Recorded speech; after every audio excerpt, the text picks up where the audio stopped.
కేంద్ర ప్రభుత్వ ఉద్యోగుల మీద అవినీతి ఆరోపణలొస్తే సాధారణంగా సీబీఐ దర్యాప్తు చేయాలి. అలా కాకుండా రాష్ట్ర ప్రభుత్వాలు కూడా దర్యాప్తు చేయొచ్చంటూ సుప్రీంకోర్టు సంచలనాత్మక తీర్పిచ్చింది.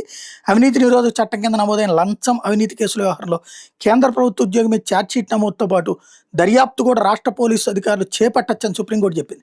ఆ ఉద్యోగి మీద కేసు నమోదుకు సీబీఐ నుంచి ముందస్తు అనుమతి పొందాల్సిన అవసరం కూడా లేదని Justice J B Pardiwala, Justice Satish Chandra Sharma ధర్మాసనం స్పష్టం చేసింది.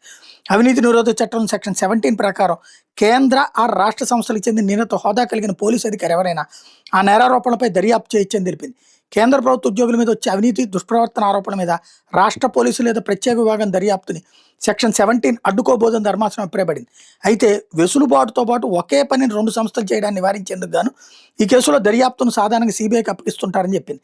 కేంద్ర ప్రభుత్వ ఉద్యోగిపై నమోదైన అవినీతి కేసును కొట్టేసేందుకు నిరాకరిస్తూ రాజస్థాన్ హైకోర్టు వెలువరించిన తీర్పును సమర్థిస్తూ సుప్రీంకోర్టు ఈ తీర్పు ఇచ్చింది.